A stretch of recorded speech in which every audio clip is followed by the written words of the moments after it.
Thank you very much. It's a real honor, and we've all worked very hard to get here. And I want to thank you for the tremendous support that we had. Just about 88%, I'd say that's good. I said, why didn't we hit 90, but it's pretty good. And all friends and everybody in this room is a very special friend. I want to pay great homage to the White House. There's no place like it. I've been in many houses. I've seen the nicest of the nice, and there's nothing like it. And really what it represents. And being here with you in the middle of Holy Week as we remember two of the most monumental events in all of history, the death and the resurrection of Jesus Christ. I want to thank Pastor Paula White and Reverend Franklin Graham, all of the incredible, respected, highly respected members of clergy and friends, just friends of great faith. Many thanks as well to Secretary of State Marco Rubio, who's been fantastic. Many faith leaders that are here tonight. Angel Mom, Patty Moran, who's been through hell. Where's Patty? Patty, stand up, Patty.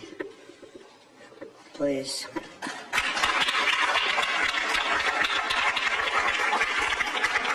Yes, her incredible daughter. And her daughter's looking down on Patty today. This was some day for you.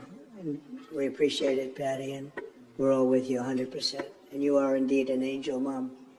Thank you very much. And a very special thanks to Charles Billingsley for the magnificent performance. Thank you, Charles. That was great. Nearly 2,000 years ago, during the sacred week, the living Son of God entered Jerusalem in triumph. Soon after, the Savior of mankind, who brought truth and light into the world, was betrayed, arrested, and tried, beaten, and nailed to a cross and crucified. For our sake, he gave up his life, and as the very great Reverend Billy Graham once said, God proved his love on the cross when Christ hung and bled and died. It was God saying to the world, I love you.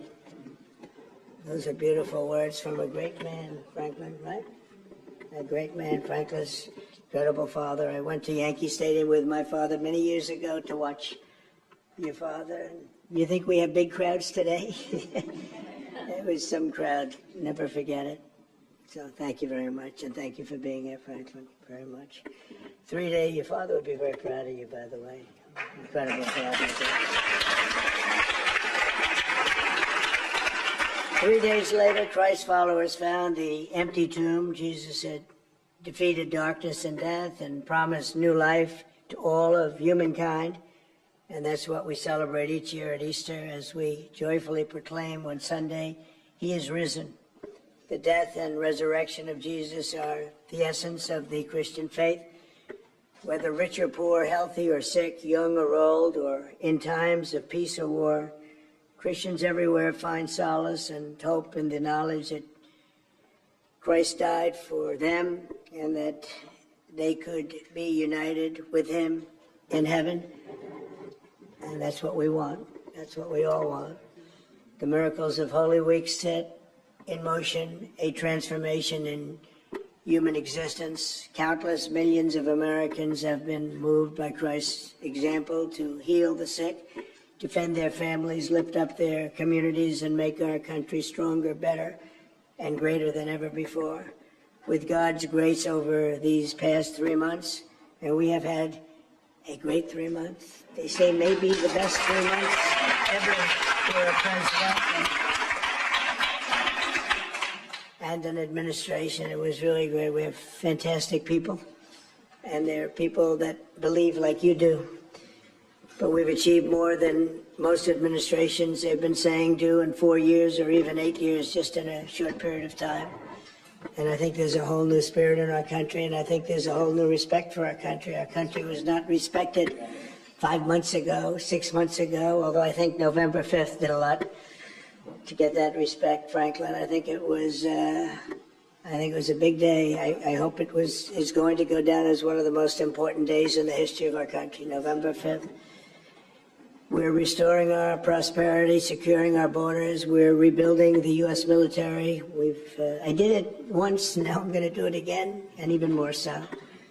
We're standing up for a persecuted Christian and so many Christians that have been persecuted all over the world. So horrible what's happened. And defending religious liberty. We had nobody fighting for our Christians in other parts of the world that were being so incredibly destroyed, killed, injured, hurt, but they died. So many died. You wouldn't think that could happen in this time, in this sort of modern time. I proudly created the White House Faith Office and a brand new DOJ task force to eradicate anti-Christian bias. And there is anti-Christian. You don't hear about that very much, but there is anti-Christian bias. We're stopping the radical indoctrination in our schools and supporting school choice. And we're going to be moving our education department and various educational departments down to the states where they belong. We spend more money per pupil than any country in the world, and we don't get the answer. We are in the lower tier of 40 nations, the 40 nations that they rate. And I think when we do this, it's going to make a tremendous difference. Think of it, we spend more per pupil than any country in the world, and yet it's Denmark and Norway, Sweden, even China does very well in the top 10. And so we can't blame it on size. We're big, China is really big, and we're going to be there. We're going to be there soon when the states run their education department instead of some bureaucrat in Washington. It's going to make it very big. I think it's going to make a very big difference.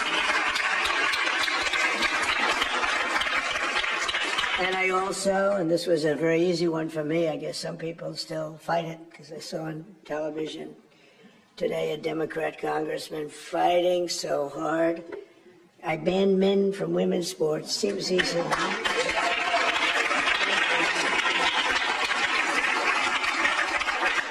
And I signed an executive order making it official and the official policy of the United States that God created two genders, male and female.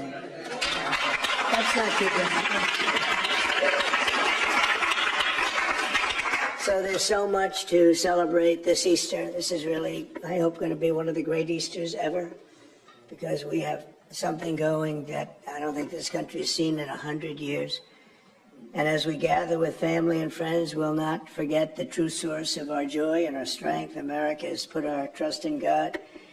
It will always be in God we trust. We will never change that. You know, there's a movement to change it. It will not happen. We won't let that happen. Can you imagine a movement to change that? Robert, you're not happy about that when you hear that. Look at him. He's getting angrier and angrier. We can get angry too, can't we, huh? No, it's never going to change. And with God's help, we can overcome every challenge, triumph over every evil, and restore the spirit of faith in the United States for generations to come. We have a very simple slogan, make America great again, and that's exactly what we're doing. We're making America great again, and I like to add that I really believe greater than ever before. So once again, let me wish you all a very joyful and blessed Easter, and I would now like to ask Pastor Jensen Franklin, a supporter right from day one, he's been here, I think, Paula, from the first moment that we started, and who would have known that it was going to turn out this way, but the support I've had from evangelicals, Christians, and everybody, people of faith, really, has been incredible. I believe it's been unprecedented, actually, by a lot, not just by a little bit. So, Pastor Franklin, if you would, please come up. Thank you very much. Thank you for your support. Thank you.